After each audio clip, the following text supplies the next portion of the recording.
Welcome to True to Blueprint. Wow, I'm mellow.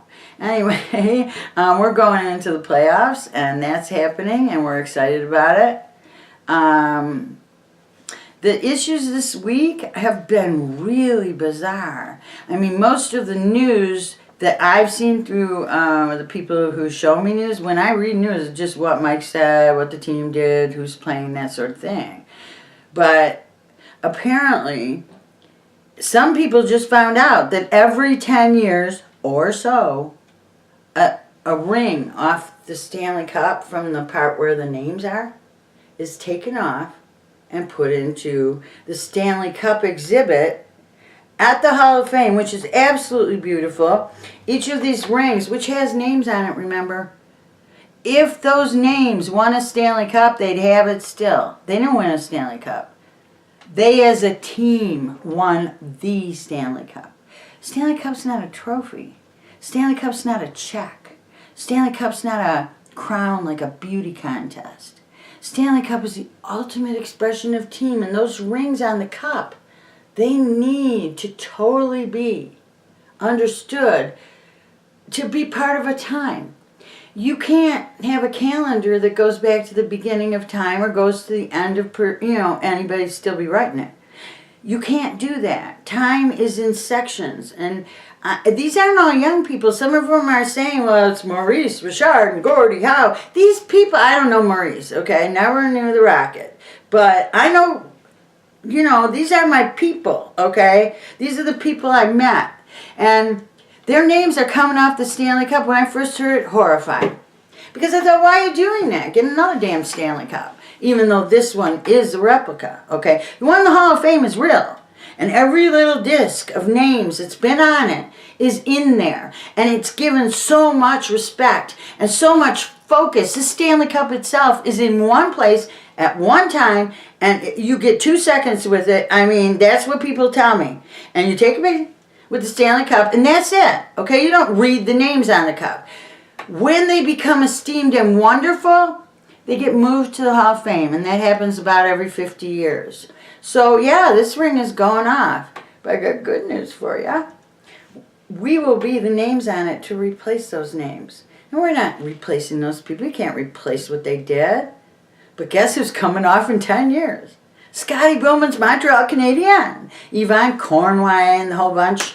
Yup, nada. For their 7 wins, they're not going to have a single name on the cup. I think that's funny. Now, we're also facing going into the playoffs, not Toronto, but other, Philadelphia and Florida could end up playing a game 83. So I looked this up. I thought, this is not unusual in sports. You have these one-game playoffs in baseball quite frequently. And I don't think they happen in basketball, but basketball's formula is like, now we're all done, let's all go to the playoffs. So it's a very different system. Apparently, they're going to be tied. And so they could just schedule this game now if the right wins and losses happen. But they've got all these bizarro tiebreakers, like better row, regular overtime wins. And then, if I don't understand this right, I'm not even worried about it, but I welcome you to help people understand it. So, if the Rangers are beat by Philadelphia by 2 goals, the only way the Panthers can get in is to go to a shootout. Now, go to a shootout is the part that's leaving me flat here. And the 2-goal thing, I don't even understand that. But that's probably about goal differential, and that is a tiebreaker thing. But this whole overtime formula, pick a lane, NHL. Seriously. You have this, it's not really the same kind of loss when you lose it here. And this is sort of like hockey. And I love 3-on-3. It's a good time. Do it for the fans. But honestly, to settle games, you win a game, you get 2 points. You lose a game, you get 0 points. The team in first place in our division in the Atlantic, if it ends up being the Boston Bruins, they didn't win as many games as Tampa Bay. I mean, I'm sorry, but winning games should be what this is about, not losing better or losing more stylishly or moving. It's like a fad. But right, the blueprint, fads, panic. Those are the two enemies of sane life, okay? Anytime, no matter how much it seems like you're in a hurry, don't panic. No matter how much it seems there's other choices and you're not making the right ones, don't fall for it. Realize that when you set out on an idea, and this is me living by the blueprint, you do what you want to do. You don't worry about what you could do and maybe you'll do that instead.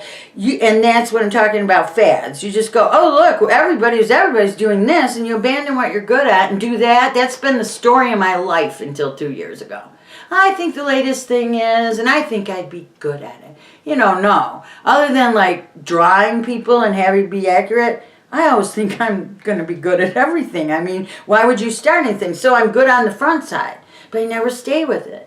And then if I have one defeat, one horrible, crushing defeat, or somebody says a really nasty thing to me, and I'm just in a bad mood that day, because those things have to meet. You could say the nastiest thing in the world to me, and I'm going to go, yeah, well, that's really sad that you have that in your soul. But for me, when I'm in a bad mood, I don't want to hear that crap most of the time. Now I say to myself, why should I panic? Why should I say, I've been insulted by 20 people. Maybe I'm doing the wrong thing. I've been alive long enough to know I'm not doing the wrong thing, and to know when I'm probably doing the wrong thing. So if I'm working hard, doing a good thing, I'm going to have good things happen, and when they don't, they are just little challenges on the way to an ultimate goal. And if you start to fall for fads, if you start to panic, like the people who would have run this team did, like most of the fans would have run this team, you're going to be in trouble. Now, let's see. That's about it for the talking heads. Now, I'm going to talk to you now, and this is a little harder for me, because I'm going to share with you what my summers are like. I have the last many, it's just been more summers than not, let's put it that way. I study hockey at that time. And I'm going to be studying hockey this summer too. And we'll sort of share some of that together. You'll have to go get the game. But, I need for people to understand that this is a continuous thread, and it has changed very much. It's sort of like one of those things where the ball rolls downhill and at the bottom it's a giant boulder. That's what it's like. And you have to recognize the boulder, but also know that it started as a tiny little stone. And so all the things that make up hockey, that's what I study. I don't just study this last season. I'll do that for the first 2 or 3 weeks, and then I'll be all about that. Now, I have talked at other times about the summer of hockey. This is not the hockey summer. The hockey summer is what I do now, what I do, because I'm serious, and I'm done with things like summer of hockey.